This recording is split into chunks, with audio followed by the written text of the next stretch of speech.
केरल के ईसाई बाहुल्य पलाई शहर में खेती की जमीन पर खुदाई के दौरान प्राचीन मंदिर के अवशेष मिले। ये उसी की तस्वीरें मैं दिखा रहा हूं आपको। यही अवशेष मिले वहां पर। जमीन थी चर्च की और बताया जा रहा है कि 100 साल पहले का यह मंदिर था जो नष्ट हो गया था। उसी मंदिर के सबूत सामने आ रहे हैं, लेकिन जिस चर्च की जमीन पर मंदिर के सबूत मिले उस चर्च ने बड़ा दिल दिखाया। स्थानीय हिंदू संगठनों और चर्च के अधिकारियों के बीच चर्चा हुई और हिंदुओं को बिना किसी विवाद के, बिना किसी बहस के उस जमीन पर पूजा पाठ करने के लिए कहा गया। आप सभी को जय मसीह की। इस वीडियो में बात करने वाले हैं मसीह समाज का आज बहुत बड़ा दिल आप देखेंगे। क्या मसीह समाज नफरत फैलाता है? कभी भी नहीं। लेकिन मैं आज आपको दिखाना चाहता हूं जो हिंदू कट्टरपंथी विचारधारा के लोग ये कहते हैं कि ईसाई लोग धर्म परिवर्तन करते हैं, जात बदलते हैं, मजहब बदलते हैं, लेकिन ऐसा नहीं है। वो खुद आज तारीफ करते हैं मसीह समाज की। आखिर बात क्या है? केरला में इस तरीके से एक बहुत बड़ा मीडिया में चलाया जा रहा है कि केरला में हुआ बहुत बड़ा चमत्कार, जो कि चर्च में से निकला। जिस तरीके से मंदिर वहां पर इस तरीके की बात करी जा रही है, 200 साल पुराना चर्च है और इसकी पूरी हकीकत मैं आपको बताऊंगा, क्योंकि इसकी हकीकत कुछ और है जिस तरीके से मीडिया में दिखाया जाता है। पहले मैं आपको वीडियो दिखाना चाहूंगा। उस वीडियो को आप जब देखेंगे तो आपको भी गर्व होगा कि हम मसीह समाज के लोग कभी नफरत नहीं फैलाते हैं और किसी प्रकार का हिंसा का साथ नहीं देते हैं। इसलिए मसीह समाज का बहुत बड़ा दिल दिखाते हुए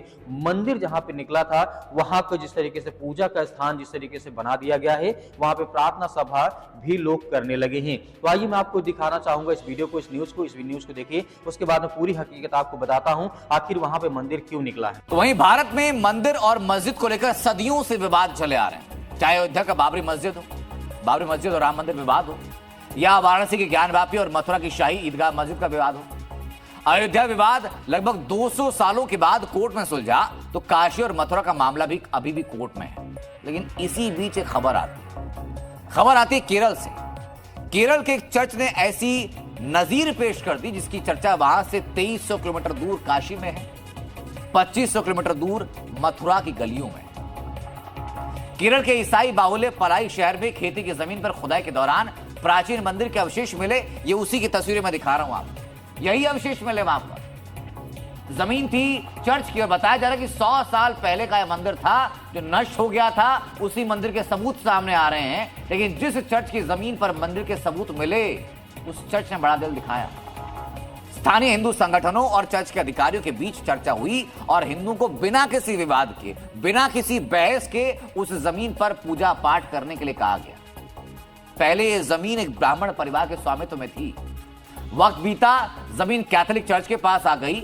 अब जबकि जमीन पर मंदिर होने के सबूत सामने आए तो चर्च ने बिना देरी के हिंदू समाज को न सिर्फ कहा कि आप आइए यहां पर प्लीज पूजा पाठ कीजिए, बल्कि जमीन पर दावा छोड़ने को वो चर्च तैयार हो गया। केरल के चर्च के इस फैसले की चर्चा अब काशी की गलियों में भी हो रही है।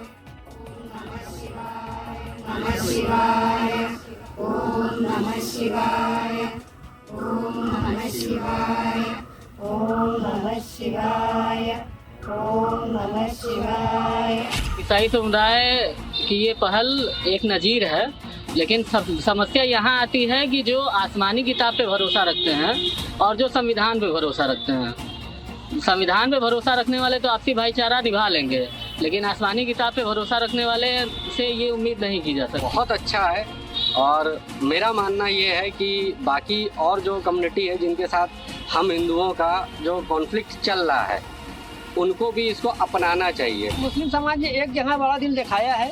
हर चीज़ पर अगर आप कहोगे बड़ा दिल दिखाओ तो कुछ बड़ा दिल आप भी दिखाएंगे तो बेहतर होगा। बड़ा संदेश दिया हिंदुस्तान को भाईचारे के लिए, और मैं चाहूँगा ज्ञानवापी मंदिर को भी पूजा पाठ की अनुमति दे दे। वहाँ अवशेष मिलने की बात है, उससे ज्ञानवापी को कैसे जोड़ा जा सकता है? केरल के इस प्रकरण से सीख लेनी चाहिए और हमारे मंदिर जहाँ जहाँ चर्च के मस्जिदों के नीचे निकल रहे हैं उन मंदिरों का अधिकार, सेवा पूजा का अधिकार हिंदुओं को सौंप देना चाहिए।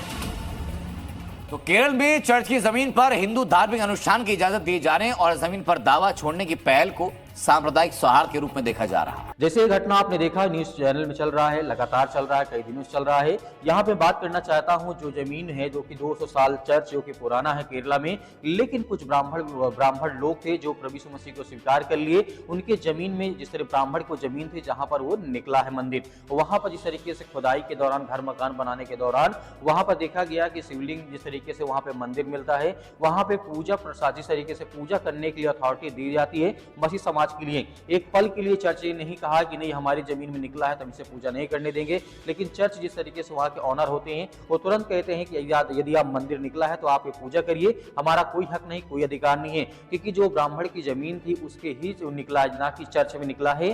तो चर्च के मैदान में, ताकि उस चर्च के मैदान में निकला है, काफी एरिया में फैला हुआ था। ब्राह्मण लोगों ने जिस तरीके से प्रभु यीशु मसीह स्वीकार किया तो उन्होंने चर्च को दान में दे दिया था उस जमीन को, तो उसी जमीन में निकला है। स्वाभाविक बात, यदि ब्राह्मण की वो जमीन है तो पहले 200 साल पहले पूजा करते रहे होंगे, वहां पे मंदिर रही होगी, बहुत सारी बातें रही होंगी, इसीलिए वहां पे हमें चर्च देखने को मिला है। और ये मसीह समाज के लिए सबसे बड़ी उपलब्धि की बात यह है कि हमने किसी प्रकार का न लेट लपेट करते हुए, न किसी प्रकार का संदेह करते हुए, न हमने दावा किया कि यहाँ पर हमारी जमीन है तो यहाँ पे हम पूजा करने नहीं देंगे।